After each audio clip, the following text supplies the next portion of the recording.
Welcome to Through the Bible with Les Feldick, a 30-minute walk through the Scriptures, teaching in-depth Bible truths that change people's lives. Now, here's your host, Les Feldick. Okay, good to see everybody once again for program number 4 this afternoon. And, we had a lot of good food back there, didn't we? Good afternoon. Okay, for those of you joining us on television, again, we're just an informal Bible study, and we just like to teach verse by verse most of the time, comparing Scripture with Scripture. And we appreciate so much that you let us know how much you're learning. I've said it before, and I guess I can say it again. The average letter says I've learned more in the last 6 months than I did the previous 40 years. And it is. It's just encouraging to us that the Lord is opening a lot of eyes to these things that are plain as day. I don't think it's all that difficult to see if they'll just look at it. All right, we're going to pick up where we left off, Isaiah 61, and now we're down to verse 6. And this is an interesting situation now, where the prophet writes, "You shall be named," shall be now, they aren't yet, but they will be, "You shall be named the priests of the Lord," or of Jehovah. Priests. All right, where do you first get that? Well, come all the way back with me to Exodus chapter 19. Exodus 19. See, and this is the beauty of Scripture. It all fits. Exodus 19, and just for sake of time, let's go all the way back to verse 3. Exodus 19, verse 3. Now remember the setting. Israel has just come out of Egypt. They've come through the Red Sea. They're gathered at Mount Sinai. And Moses has now gone up unto God. Okay, verse 3 of Exodus 19. "And Moses went up unto God, and the Lord called unto him out of the mountain, saying, Thus shalt thou say to the house of Jacob, Thus shall you tell the children of Israel." Now here it comes. "You have seen what I did to the Egyptians," that is, drowned them in the Red Sea, "and how I bare you, the nation of Israel, on eagle's wings, and brought you to myself," that is, out here into the Sinai desert. "Now therefore," here comes the opportunity. "Now therefore, if," and it's positional. It depends on what Israel does. "If you will obey my voice indeed, and keep my covenant," this covenant of law that will be coming in the next chapter, "if Israel will be obedient to that, then you shall be a peculiar treasure," something of intrinsic value, "unto me above all people, for all the earth is mine." God's sovereign. If He wants to make one nation superseding all the others, that's His prerogative, and that's what He has done. He has made Israel now then above all the other people of the world. Now, verse 6. "And you, the nation of Israel, shall be unto me a kingdom of priests." Now those are the two key words. Israel is to be looking forward to a kingdom in which every Jew would be a priest or a go-between between their God and the non-Jewish world. Now most people miss that, but that was Israel's prospect. That's why, of course, when you start immediately back there in the gospel accounts, what does John the Baptist institute? Well, the water baptism has nothing to do with the church whatsoever. It's a Jewish phenomenon. But what was the reason? To prepare every priestly Jew for his role as priest. But how did every priest begin? Wash. And so it was an indication that they were now a prepared priesthood of people. Not just Levi, the whole nation was to become a kingdom of priests and a holy or set-apart nation like Levi was in the nation of Israel. Every Jew was to become like a Levite to the nations of the world. All right, now then, if we can come back to Isaiah 61, verse 6 again, this is what the prophet is referring to, that the day will come when every Jew would become a priest of Jehovah. Reading on in verse 6, men shall call you the what? The ministers of our God. That's the role of every Jew when they come into this glorious kingdom. And you shall be the ministers of our God. You shall eat the riches of the Gentiles, and in their glory you shall boast yourselves. Now, has Israel ever been able to do that? Never. Never. My, they were the downtrodden. Their kids were kidnapped and sold for little or nothing. And they've always been the hated and the despised people. But oh, that's going to turn when they finally have their Messiah ruling and reigning. And in the glory of the Gentiles, the Jew will be able to boast himself. Now, I guess I've been remiss. I haven't been referring to the second timeline, so good old Jerry, and old Jerry is the one that keeps me online. He's done that for the last 14 years, I guess. Every once in a while he'll come up and he'll say, well, Les, you haven't given the gospel lately. And so after the last program, he said, well, now, Les, he said, you can't let him hang on that second line without telling him what it's for. All right, good idea. So now then, with all of this prospect given to Israel, that they're going to bring beauty out of the ashes of the destruction of the tribulation, that they're going to be priests of Jehovah when they are the favored nation enjoying all of the promises. But as we've been seeing now all afternoon, we know from history this timeline got interrupted. It didn't keep going. The tribulation didn't come in, and that's what we've been showing by splitting these portions of Scripture, that everything up to a point in His first advent, and then the rest was pushed out into the future. Now that's the whole purpose then of the bottom timeline. This is how it actually unfolded. After Christ ascended, instead of the tribulation breaking out, God does just the opposite. He turns to the whole human race without Israel and opens up the windows of heaven's grace for salvation to the whole human family. All right, now let's just go up into the New Testament and show how that came about, because you see, all the way through the Gospels, as we've been showing all afternoon, God is dealing only with the nation of Israel, no hint of going to the Gentiles, but Israel is rejecting and rejecting and rejecting until finally we get to Acts chapter 7. Acts chapter 7, about 7 years after Pentecost. A nation-changing event takes place, and it's the Jew Stephen, who was part of that original group of believing Jews comprising the Jerusalem church, who now has his day in the sun, proclaiming to the nation of Israel, especially the religious leaders, this whole sermon of chapter 7.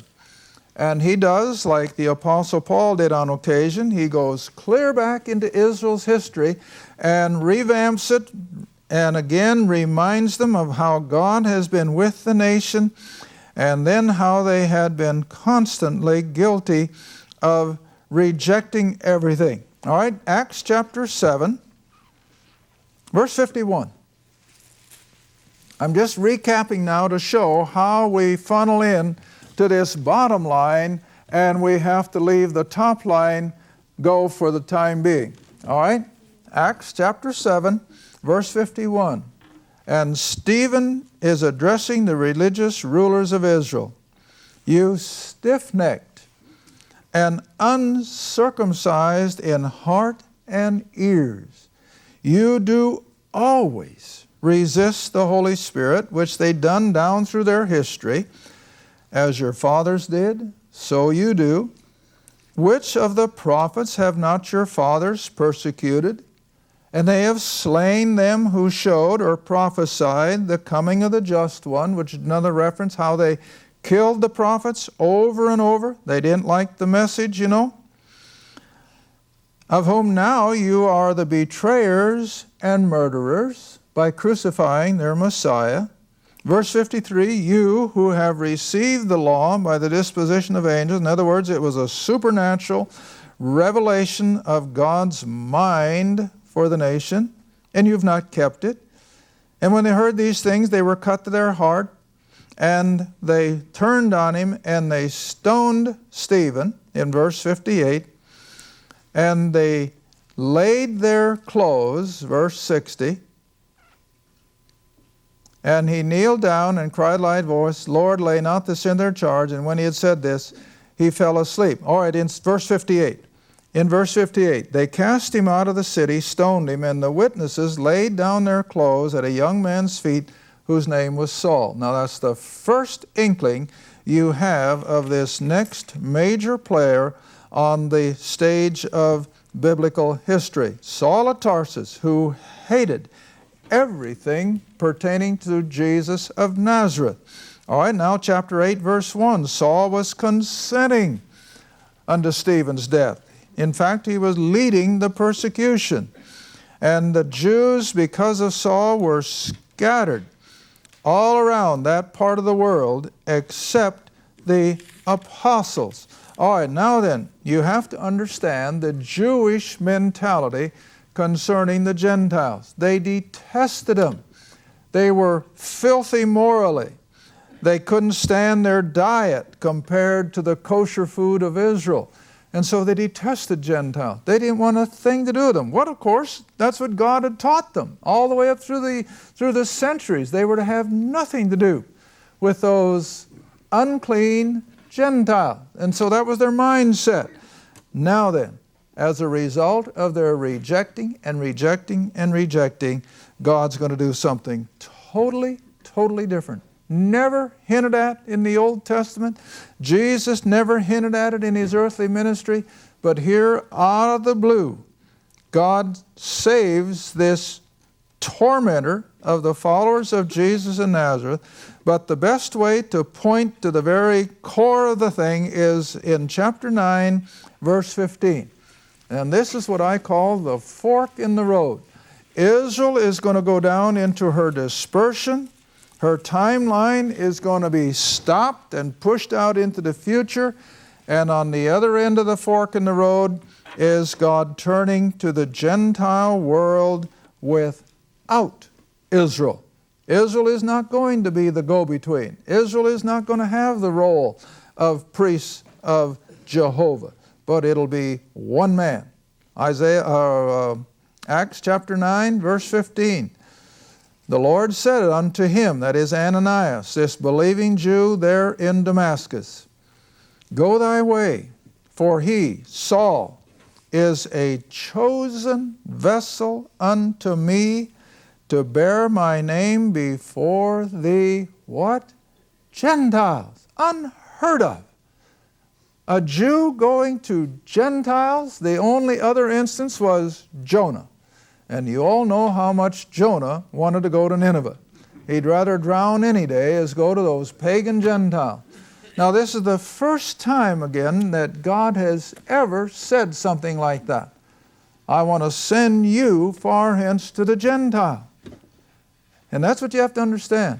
And so that's why we can now drop down to a whole new last half of the timeline, that God will push all this into the future as we have it down here and open up the gospel of the grace of God for the whole human race, outcalling men and women, boys and girls, who become members then of the body of Christ, which is the true church. Not the church on the corner necessarily, but the true believer who is a member of the body of Christ. All right, now we've come almost 2,000 years, and we maintain that before God can pick up where he left off in all the prophecies and bring in the tribulation, the body of Christ has to be taken out. It will not mix with Israel.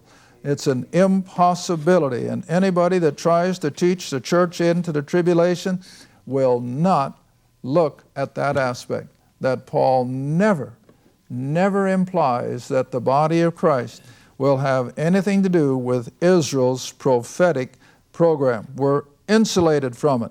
And so this is the whole idea now then, that until the body of Christ is complete and taken out, then the prophetic program will kick back in gear. Then we'll go into the tribulation. We won't, but the world will go into the tribulation. Christ will return, and the prophetic program will conclude. All right, now then, that should be sufficient for now at least.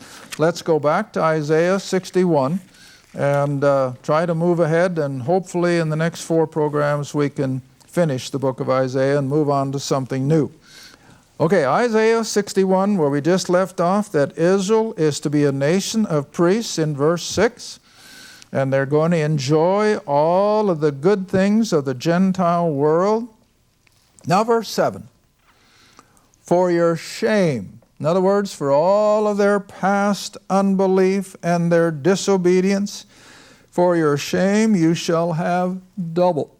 In other words, the glory of the kingdom is going to more than compensate for all that Israel has suffered in their unbelief. All right, reading on. Therefore, in their land they shall possess the double. Everlasting joy shall be unto them, that is, the nation of Israel. Verse 8, for I, the Lord, love judgment. Now, remember I explained that word a couple programs back, or taping back, that it means a benevolent government. Something that is strictly for the good of the people. And that's what the Lord loves. He loves that kind of government. I hate robbery for burnt offering, and I will direct their work in truth. I will make an everlasting covenant with them. All right, now let's look and see what that covenant is going to imply. Jump ahead now to Jeremiah, another portion we've looked at over and over the years, but let's look at it again. Jeremiah 31:31. And again, as you read this, remind yourself, this has never happened before. This has never happened to Israel, but it's going to. It's coming. Jeremiah 31:31. Jeremiah 31:31. Now you see a lot of theologians try to put us under this covenant. No way. This covenant is not for the church age. It is for Israel. And it will come to its fruition when the kingdom becomes a reality. Jeremiah 31:31. Behold, the days come. Now what does that mean? You can believe it. God has said it. It's going to happen. Now, when you look at Israel tonight, you would say never happened. They are so secular. They are so mixed up in their theology, even their religious leaders. When you read some of the stuff they write, it just doesn't make sense. They've been blinded to all these things, but it's not always going to be that way. The day is coming when they're going to enjoy the outpouring of God's blessings, spiritual as well as material. All right, verse 31 again. Behold, the days come, saith the Lord, that I will make a new covenant with the house of Israel. Now here's where these replacement theologians have to throw all these things out and say that everything has been given to the church. So then they try to put the church under the covenant promise. Listen, has the church today come to this place spiritually? Have every one of you and I here in this room, have we come to this place? Well, if you have, you're a lot better than I am, because I haven't. But it'll come one day for Israel. And so we're not under this covenant. Now, we enjoy all the things that God has done to make this covenant possible, of course.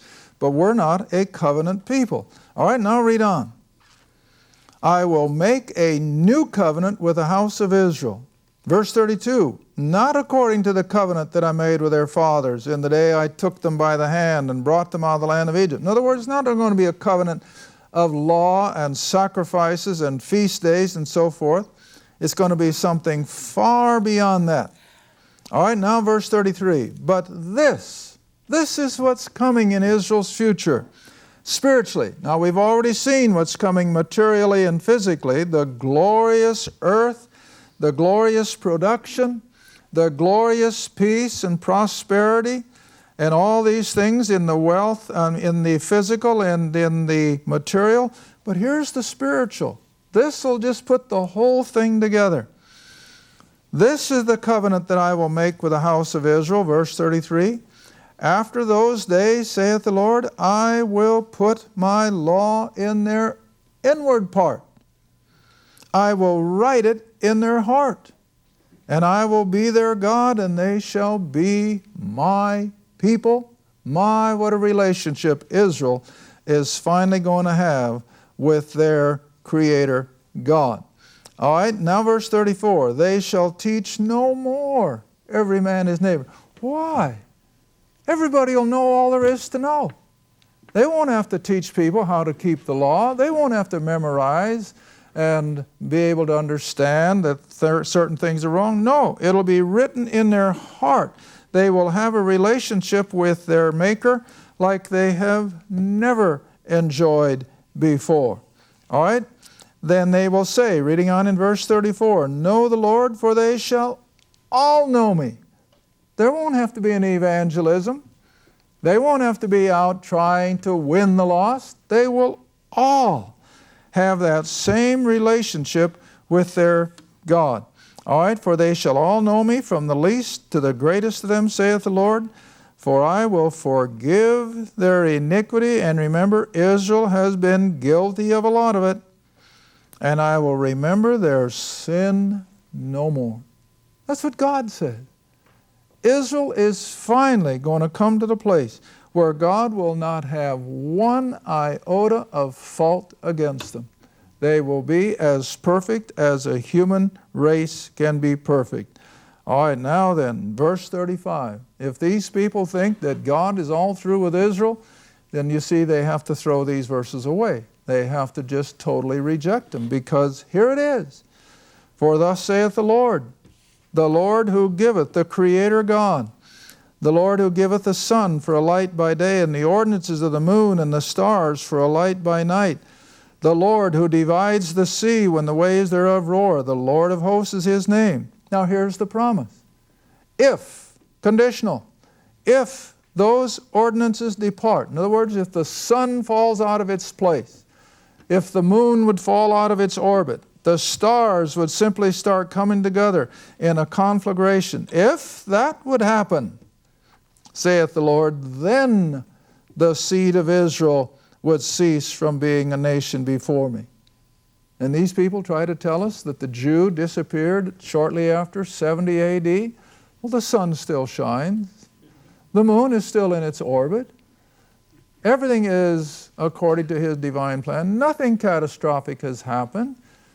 Well, that being the case, then Israel is still a valid entity. And don't you ever be taken in by this stuff, because that's all it is. And listen, they're coming in like a flood. I'm reading more and more how that people are falling for this whole idea that God is through with the Jew. There is no such thing as a rapture. There's no tribulation coming. There's no great catastrophic events, because after all, God is all through with Israel. But my Bible says, no way. No way. All right. Now then, let's go back where we were in Isaiah 61. Isaiah 61, verse 9. And their seed, that is their children, their coming generations, and they will be having children. Now you want to remember, when I talk about the kingdom, this is going to be a kingdom of mortal human beings, men and women, having children, having families, but Israel will be the apple of God's eye. They will be the recipients of all of these promises given to them as a nation of people. So yes, they will be having children and families. Verse 9, and so their seed and their children shall be known among the Gentiles, and their offspring among the people. All that see them shall acknowledge them, that they are the seed which the Lord has blessed. They're going to be so uniquely blessed that all the Gentile nations that are present in the kingdom will recognize them for who they are. All right, now in verse 10 is a verse that I've used in various ways, where Isaiah now writes, I will greatly rejoice in the Lord, my soul shall be joyful in my God, for He, God, has clothed me with the garments of salvation. And as a result of those garments of salvation, He hath covered me with a robe of righteousness, as a bridegroom decketh himself with ornaments, and as a bride adorned. Now what's Isaiah doing? Isaiah is giving a picture of his own spiritual relationship with his Creator God that every Jew in the kingdom economy will enjoy. His personal testimony is a picture of Israel's future. Now I think I've got time. Come back with me quickly to Genesis chapter 3.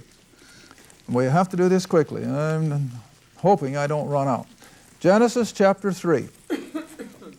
Here we have Adam and Eve. They've sinned. They've been separated in their fellowship with God. But God takes the step now to restore them back to fellowship and, of course, extend their salvation to them. All right, now remember, they're naked. They've been wearing nothing but fig leaves, which God had nothing to do with. So He's going to clothe them in His own way. Verse 21, So unto Adam also and to his wife did the Lord God make coats of skins. Now that follows. Where would He get the skins? From animals. Did He skin them alive? No, they became sacrificial animals.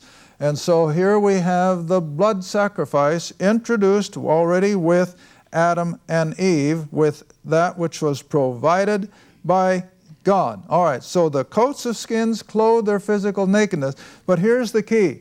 And along with that, having seen their faith, the blood has now been shed. What does God do with them? He clothes them. And that's not talking about the animal skins. It's talking about His righteousness. And so when Adam and Eve, by virtue of their faith and the blood sacrifice, God clothes them with righteousness. But you know what? He's doing the same thing with us today. Romans 3 says, the moment we believe the gospel, what does God do? God clothes us with His righteousness. Thank you for watching Through the Bible with Les Feldick. Through the Bible is a partner-supported ministry.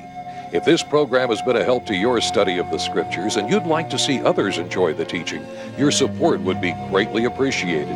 Write to us at Les Feldick Ministries, 30706 West Lona Valley Road, Kinta, Oklahoma, 74552. Or call 1-800-369-7856. Remember, all programs are available in printed form, audio cassette, and videotape. Be sure to tune in next time to Through the Bible with Les Feldick.